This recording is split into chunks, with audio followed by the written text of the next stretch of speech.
I'm Harley, I'm here with Regal Fish, and today I'm going to be showing how to make a classic fish and chips with crushed peas. I've got my oil up to temperature here, I've got my beer batter pre-made, I've got some seasoned flour here with a bit of salt and pepper on, just to ensure that there's enough seasoning around our fish. So here is your cod fillet. This is how you will get it from us. For the fish and chips today, we're going to use the cod loin part, which is a nice chunky thick bit of fish that can keep up with the heat.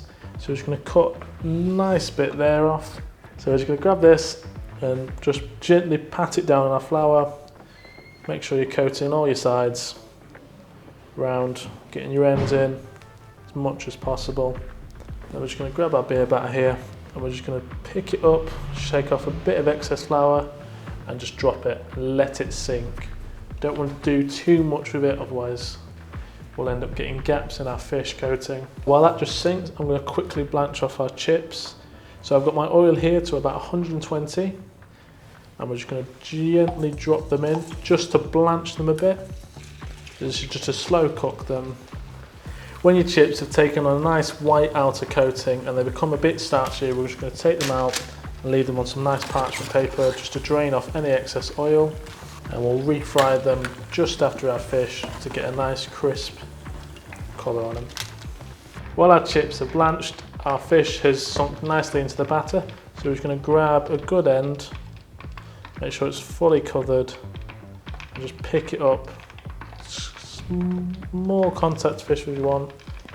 And I've turned my oil up just a bit higher, so we're just going to drip off any excess and just sort of move it around the pan but still hold it so your coating just gets a little bit cooked without falling off all immediately. And now we're just going to let it drop out my hand and just leave it to cook and get nice and crispy. Once your fish begins to float and it's got a nice golden brown colour on it and your batter is nice and hard, now we're just going to put this to the side on our parchment next to our chips and just leave that to sit there a minute. So then we're going to grab our chips again, and now that your oil is nice and hot from frying your fish, you're going to drop them straight back in.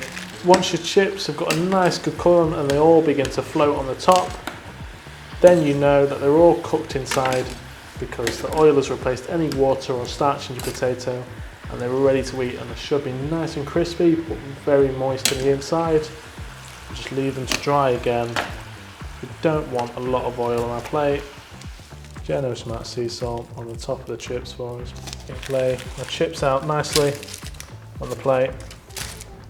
Take our big chunk of fish and place it just on top. I'm just going to put them gently on the side. Like so.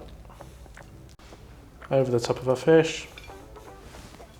So there is your traditional fish and chips with crushed peas and double fried chips. You can find our cod on our website regalfish.co.uk. There's plenty of options to choose from, but it is all perfect for fish frying. Thank you very much.